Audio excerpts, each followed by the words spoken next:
What's happening, people? Today we are going to be unboxing the Ender 3 V2 after reading a lot of good reviews. So before this, I had the Vanho i3, which didn't really end up working that well, so I gave that off and I decided to get this one. This video we'll be unboxing and I'll be sharing my views and my experience with you. So let's get started. I love unboxing new stuff, so let's get everything out of the box and check out what we have in store for us. We have the aluminum extrusions, our lead screw, the machine base, our motors, the Z guide, LCD screen, filament holders, a power cable and scraper, tools and various other accessories. So we're going to get started with our aluminum extrusion that's going to get attached to our machine base. So the extrusion that I'm holding is for the left hand side. And when I say left hand side, I mean left hand side when you look at the machine from the front. You can see the two holes on the right. These two holes are going to come closer to the bottom of the machine. So they're going to be at the bottom side. So make sure you align them correctly. We're going to use the M5x45 screws that are available, and we're going to tighten these onto our machine base. Once you're done with this, you can turn the machine around and get the other aluminum extrusion. You're going to have two 2040 extrusions, one for the left, one for the right. The aluminum extrusion for the right is also going to be aligned in a very specific way. You're going to have two holes, mounting holes on them.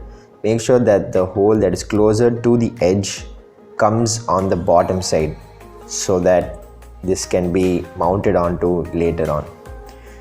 We're going to use the M5x45 again and tighten them down with the Allen key.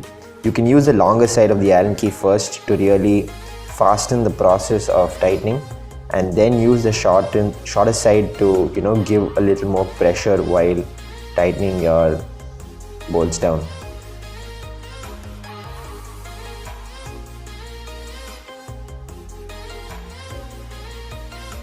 Once you're done with the extrusions, we will move on to the Z motor.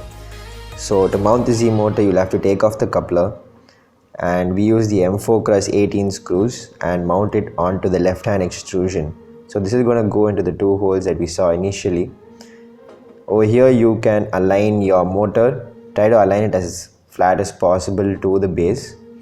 Once you've completed the mounting, we put back our coupler. Try to leave a bit of gap between the base of the motor and the coupler. Push in your lead screw completely till the end and tighten that as well. Give it a few turns and make sure that the coupling is good, your motor shaft and your coupler move together. Next we have our Z limit switch. So it's really important here to get your T-nuts aligned straight together, because this will help us slot it into the extrusion. There are a few places where we use T-nuts, so make sure you do this correctly. I'm going to pause here just to show you that as I turn the screw, you're going to see the nut turn as well, and this is what you really want to make a good tight fit with the extrusion. So there you go, you can see the nut turn inside. This is what you want to do for the nut to grab onto the extrusion. This is kind of the complicated part of the build. This is the X-axis. So here I'm showing you the alignment of the holes. So make sure that when you're using the X-axis, the alignment matches with the X carriage, the X and extruder carriage. We're going to start off by putting in the M416 bolts inside. We're going to first put them in, and then we're going to align the extrusion to this. This is going to be a little tricky step where you're going to use both your hands. So make sure you align your extrusion correctly and tighten the bolts down. And make sure that you tighten these really well, because in case this loosen up, you're going to see some wobble in your whole X gantry, and you might have to take things off and redo this tightening again. Next, you're going to put on the extruder now to our X-axis and also belt things up. So let's get out our timing belt, and this will have to be kind of threaded through the timing pulley. So the belt and pulley go hand in hand. This is again a little tricky step. So because of the bracket that comes in between, it's kind of hard to do it, but with a little bit of dexterity in the fingers, it shouldn't be too hard. So you get the belt around the pulley and back on the other side. You kind of thread it, do a few rotations and make sure everything is good. Over here, you need to have the top side of the belt coming out of the extrusion on the other end. So you see my top side of the belt going out of the extrusion, where the shorter side kind of falls short. Now we're going to mount our extruder. So you can see that the pulleys, the two pulleys on the top, they represent the top side and the single pulley represents the bottom side. So we slide it on, make sure the belt goes on the other side, and you kind of slide it on and push it in. Make sure that the sliding motion is smooth. You can give it a few movement rotations and see how it goes. And we will add our belt. Now the belt that is closer to the motors will be attached first, and it will be slotted into the slot that is provided on the extrusion itself. We add our Z linear guide and tighten down with the M416 screw that is available. And after this we will move on to the idler pulley.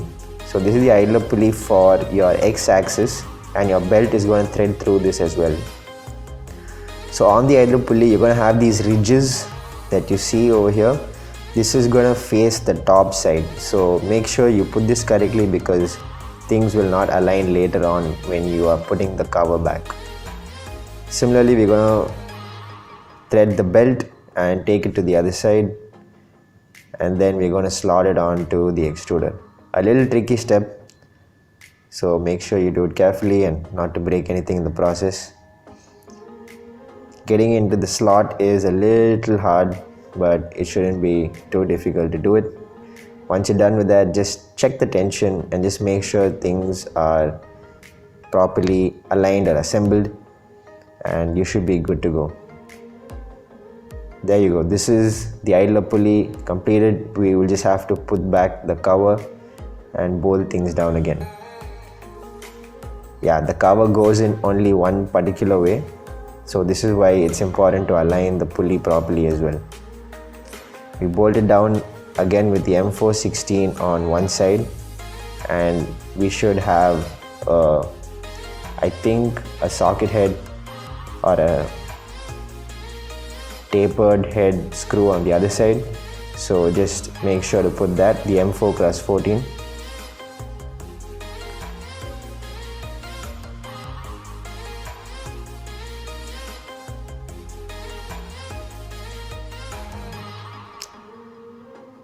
Once we're done with this, we will be putting our tensioner. The tensioner is kind of important because it helps us basically pre-tension our belts very easily without having all the headaches of the springs or without building any custom modifications. So give it a few turns with one hand and check out the tension with the other hand. Once you're kind of satisfied, once you feel the springiness, that should be enough. So here we have it. This is our X-axis, and this is completed. This is probably the hardest step. Everything from here on should be a piece of cake. And now finally bringing things together, we'll be putting our X-axis onto our Z extrusions. So this should slide on pretty easily, and you align your Z rod, your threaded rod, and you give it a few rotations and you bring your X-axis all the way down. Next is, if you find any wobble on your system, you always can adjust your tensioner. You can adjust your eccentric nut, you have to adjust your eccentric nut, and you'll find these on both the left and right sliders. So finally we have our top kind of crossbar that holds the two Z extrusions, and we put our pneumatic joint in, which is to guide our filament basically, and put in the clip. This clip really removes a lot of slack, so it's really important to put this on as well.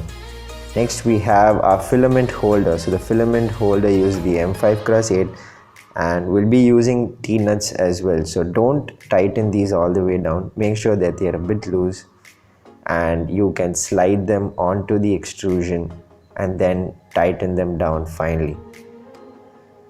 So while shooting this video, we kind of put the filament holder the wrong way. Make sure the filament holder faces the other side, and then you put on the nut that holds it. Next we have our LCD screen. The base again uses T-nuts, so it slots onto the side. Make sure you tighten these down as well and connect your wiring. So the wiring goes in only in one particular way, you can't get this wrong. And finally you slot it onto the base. Lastly, we have a few wires.